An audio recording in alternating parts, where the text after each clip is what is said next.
Hello friends, MSc 108 का एक और इम्पॉर्टेंट टॉपिक है। इसे मैं अपलोड नहीं कर पाई थी, तो अभी एग्ज़ाम से पहले अपलोड कर देती हूँ। इसे अगर आपको थोड़ा सा पढ़ लीजिएगा, अगर इससे रिलेटेड कोई क्वेश्चन पूछे तो उसका आंसर दे दीजिएगा।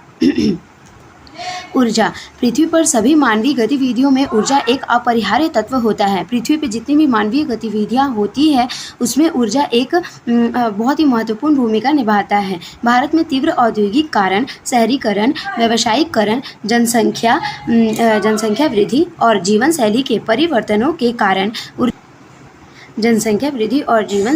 परिवर्तनों के कारण ऊर्जा की मांग में बहुत तेज़ी से वृद्धि हो रही है।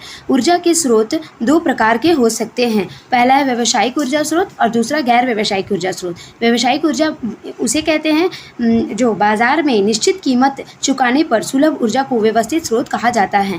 बाजार में अगर कोई निश्चित कीमत चुका रहे हैं, जैसे आप अगर मीटर लगवाए हैं अपने घर में, बिजली का मीटर, तो वो आप उसका प्राइस दे रहे हैं तो आपको बिजली एकदम आराम से सुलभ रूप से मिल रही है। तो बाजार में निश्चित कीमत चुकाने पर सुलभ ऊर्जा को व्यावसायिक स्रोत कहा जाता है। और भारत में प्रयुक्त ऊर्जा का लगभग 1/3 अंश जलाने की लकड़ी जैसे गैर व्यावसायिक स्रोत से प्राप्त होती है। और जो गैर व्यावसायिक ऊर्जा के स्रोत है, जैसे जलाने की लकड़ी, गोबर के ओपले जिससे हम लोग खाना बनाते हैं जला के, तो वो सब ये सब जो गैर व्यावसायिक स्रोत है। व्यावसायिक ऊर्जा के प्रमुख स्रोत कोयला, तेल, प्राकृतिक गैस, जल विद्युत और परमाणु विद्युत ऊर्जा है।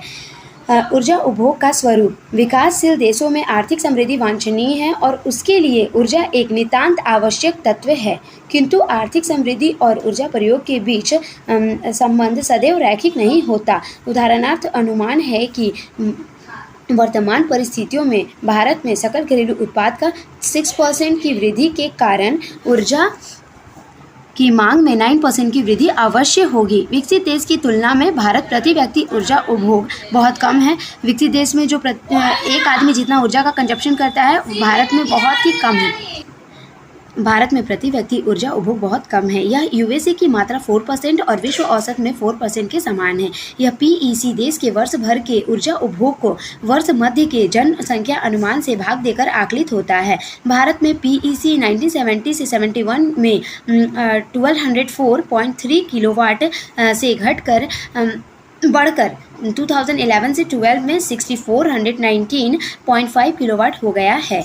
ऊर्जा सुरक्षा। व्यावसायिक ऊर्जा के संदर्भ में ऊर्जा सुरक्षा का मापन ऊर्जा निर्भरता के दो सूचकों का प्रयोग पर आधारित है। आयात के रूप में आयात अर्थात आयातित ऊर्जा के ऊर्जा प्रयोग से अनुपात को 100 से गुना कर प्राप्त प्रतिशत अंक और ऊर्जा उत्पादन तथा उपभोग की इसी प्रकार आकलित अनुपात को इसे क्रमशः ESIM और ESIP कहा जाता है। ESIP में वृद्धि और ESIM में कमी ऊर्जा निर्भरता में कमी और सुरक्षा के सुधार का सूचक है। ऊर्जा पर्यावरण संबंधों का दूसरा महत्वपूर्ण पक्ष यह है कि ऊर्जा प्रयोग की बात करें तो भारत के गरीब भी शेष विश्व के गरीब समुदाय की भांति ऊर्जा गरीबी से पीड़ित हैं। जितने दूसरे देश के गरीब हैं वो भी भारत के ही जैसे गरीब हैं। भारत के गरीब लोगों की जैसे ऊर्जा के संकट से पीड़ित है।